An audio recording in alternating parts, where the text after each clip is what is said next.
The Rockets have a chance to eliminate the defending champions tonight. They play at Golden State, but they will be without Chris Paul, which will definitely hurt them. Thoughts on the game? If Iguodala's out, that obviously hurts the Warriors, but a bigger hit is to the Rockets if they do not have Chris Paul. Well, they don't have Chris Paul. He's officially been announced out with a hamstring injury he got late in the last game. So this is big for the Rockets. Obviously, they have a chance to close it out.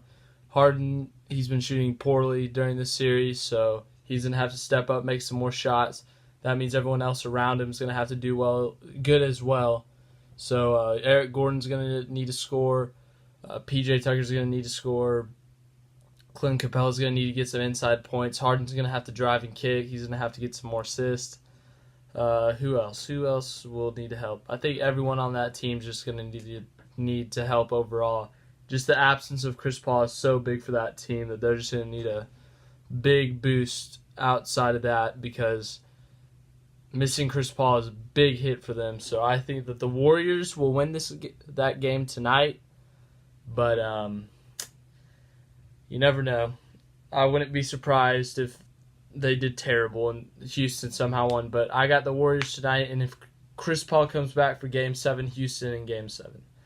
So that's what I got for the Rockets-Warriors rest of the series. That's the current update. So now I'm about to blurt and talk about Boston. Cleveland forced a Game 7. I honestly, I just can't watch Cleveland anymore. It makes me too mad.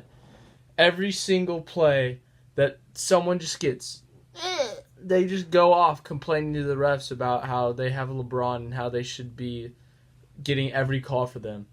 Like J.R. Smith, LeBron, they always go up to the ref complaining about something. It just pisses me off, and I'm going to lose my mind. There was a really good call by the ref where Jaylen Brown, he did kick out his leg, but Kyle Korver hit him midsection, and Kyle Korver was like,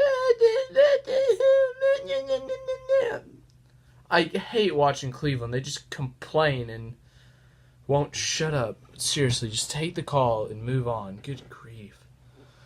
Anyways, they have a Game 7. I hope they get eliminated. I can't stand watching them anymore. Going back to Boston for Game 7. Kevin Love got hit in the head, so he might be out, but other than that, nothing really much. So if he is out for that game, that means LeBron's going to drop 50 at least 50, have at least 20 rebounds and 20 assists probably. I wouldn't be surprised if that happened, if he had a 50-20-20. Oh man. It's going to be interesting. I think that Cleveland will fight hard for the first 3 quarters, and then Boston's ability will just outplay them. Boston's just too good. They got Rozier, Tatum, Brown, Horford. Horford had a terrible game. But, I mean, you got Marcus Smart, Marcus Morris off the bench. You got Aaron Baines. I mean, it's a pretty good team. I think they're too good for Cleveland because all Cleveland has is LeBron and kind of Kevin Love. After that, it just drops to Tristan Thompson, J.R. Smith, and a Kardashian girl.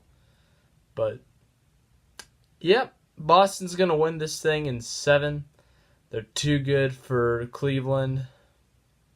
I think Boston's going to win it 110-98. So that's all I got for today. If you can't tell by my shirt, it's Star Wars. But I did see Solo Thursday night. Very good movie. I do suggest going and watching it. I'll do a movie review on that sometime, because now I have time to do that. So that means uploads every day, if it's possible. But that's all I have for right now. If I do something later today, I do something later today. Obviously, when the Rocket series is, I'll do a finals preview. I'll make other videos of interest. I've got a list here of potential videos I could do. Got you some NBA, some Star Wars, some NASCAR, some football, looks like. I can't even remember my list. It's got like 15 things on there, but you should be excited. That's all I got for today.